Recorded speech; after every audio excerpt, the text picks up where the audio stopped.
अहिल्या के उद्धार का कथा। जब श्री राम ने एक पत्थर को प्राण दे दिए। आइए सुनते हैं ये बहुत ही रोचक कहानी को। आप जानते हैं कि किस तरह विश्वामित्र जी राम और लक्ष्मण को दशरथ जी से मांग कर ले आए और तारका, मारीच और सुबाहु का भगवान ने वध कर दिया। अब धनुष यज्ञ की ओर राम, लक्ष्मण और विश्वामित्र जी चले जा रहे हैं। मार्ग में एक सुनसान आश्रम आया है। भगवान राम की नज़र उस पर पड़ी। भगवान राम जी पूछते हैं, गुरुदेव ये किस प्रकार का आश्रम है? यहाँ पर लगता है पहले कोई रहता था, पर अब ना कोई प्राणी है ना जो जीव है। एकदम वीरान है ये आश्रम। और तो और यहाँ पर कोई पशु पक्षी जीव जंतु भी नहीं दिखाई देता है। आश्रम एक दिखमगमाही, खगमृग जीव जंतु तह नाही। पूछा मुनि ही शीला, प्रभु देखी, सकल कथा मुनि कहा विशेषी। तब विश्वामित्र जी कहते हैं, राम तुम तो अंतर्यामी हो, सब जानते हो। जहाँ पर किसी की नज़र आज तक नहीं पड़ी, वहाँ पर तुम्हारी कैसे पड़ गई? भगवान राम मन में मुस्कुराकर कहते हैं, गुरुदेव जहाँ पर कोई नहीं पहुँच सकता, मैं तो वहाँ भी कृपा करता हूँ। मैं सब पर दया करता हूँ। फिर विश्वामित्र जी ने पूरी कथा राम जी को बताई। गौतम नारी श्राप बस उपल देह धरि धीर। यह कथा अलग अलग ग्रंथों में अलग अलग तरह से है, लेकिन सबका मूल एक ही है कि भगवान के चरणों की रज यानी धूल से इंसान तो क्या पत्थर में भी जान आ जाती है और भगवान सब पर अपनी कृपा करते हैं। इसलिए सभी भक्तों में विनम्र निवेदन है, आप केवल परमात्मा की कृपा को पाने के लिए इस कथा को सुनिए। भगवान श्री राम के चरणों में प्रीति हो, इसलिए इस कथा को सुनिए। ब्रह्मा जी ने अपनी मानस पुत्री अहिल्या की रचना की थी।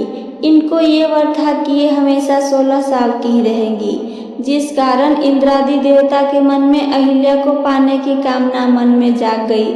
तब ब्रह्मा ने एक स्पर्धा रखी, जिसमें गौतम ऋषि जीते और उनका विवाह अहिल्या से हुआ। अहिल्या बहुत सुंदर थी, जिस पर इंद्र आसक्त था। जब इंद्र को यह पता चला कि उसकी अहिल्या गौतम ऋषि के पास है, तो वह चंद्रमा के साथ गौतम ऋषि के आश्रम में आए। वहाँ पर इंद्र मुर्गा बना और आधी रात को ही बांग दे दी। चंद्रमा को द्वारपाल बनाया कि अगर गौतम लौटे तो वह इंद्र को सूचित कर सकें, और इंद्र ने गौतम का छद्मवेश धारण कर के अहिल्या के साथ छल किया। अहिल्या उन्हें ऋषि गौतम ही समझ रही थी और अपना सर्वस्व दे दिया।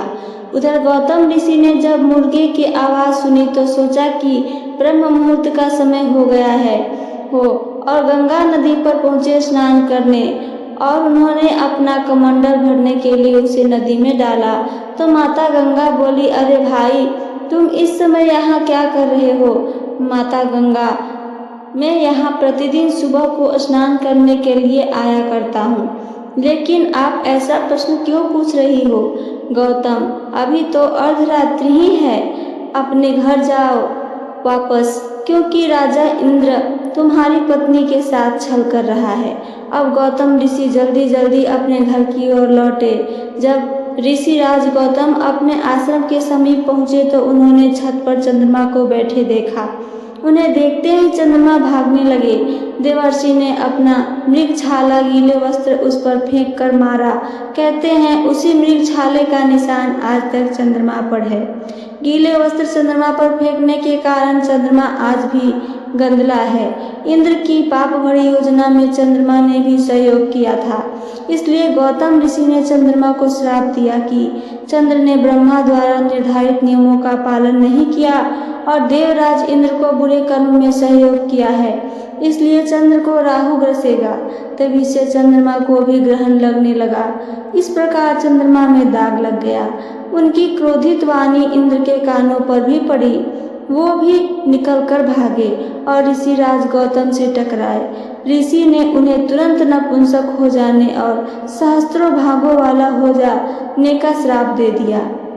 इस श्राप का तुरंत प्रभाव हुआ और इंद्र के पूरे शरीर पर भग ही भग हो गए। जब इंद्र वापस स्वर्ग पहुँचे तो अप्सराएं देवगण भी उसका उपहास करने लगे। तब इंद्र ने स्वर्ग छोड़ दिया और किसी अंधेरी और सुनसान गुफा में रहने लगा। वहीं उसने भगवान शिव की तपस्या की और तब जाकर ऋषि ने 1000 साल बाद अपने कोप को थोड़ा कम किया, भग को आँखों में बदला। तब से इंद्र को 1000 आँखों वाला कहते हैं। ये भी कहा जाता है कि अहिल्या ने इंद्र को कुष्ठ रोग होने का श्राप दिया था। इधर अहिल्या की अस्त व्यस्त अवस्था देखकर देवर्षि सब कुछ समझ चुके थे। अहिल्या को भी पाषाण हो जाने का श्राप दे दिया, परंतु उन्हें इस बात का भी अनुमान न था कि अहिल्या उतनी दोषी नहीं थी, लेकिन क्रोध में श्राप तो दे चुके थे, इसलिए इस श्राप से मुक्ति का भी उपाय बताते गए। वो दशरथ पुत्र राम के चरण रज जब भी उस पाषाण पर पड़ेंगे तो मुक्त हो जाएंगी। विश्वामित्र जी कहते हैं, हे राम, इन्होंने आपका बहुत इंतजार किया है, आप इनको अपने चरण कमल की रज यानी धूल से पवित्र करो। चरण कमल रज चाह ही कृपा करहु रघुबीर। फिर भगवान ने अपने चरणों का स्पर्श अहिल्या जी को दिया है और जैसे ही स्पर्श हुआ है वहाँ पर तपोमूर्ति अहिल्या जी प्रकट हो गई हैं। पर सतपद पावन शोक न सावन प्रगट भई तप पुंज सही। अहिल्या जी दोनों हाथ जोड़कर राम जी के सामने खड़ी हैं, बस भगवान को एकटक निहार रही हैं, मुख से कुछ बोल नहीं पा रही हैं। वह अत्यंत बड़भागिनी अहिल्या प्रभु के चरणों से लिपट गईं और उनके दोनों नेत्रों से जल प्रेम और आनंद के आंसुओं की धारा बहने लगी। अब अहिल्या जी भगवान की स्तुति प्रारंभ करती हैं। हे ज्ञान से जानने योग्य श्री रघुनाथ जी, आपकी जय हो। मैं एक अपवित्र स्त्री हूँ, लेकिन आप जगत को पवित्र करने वाले हो और भक्तों को सुख देने वाले हो।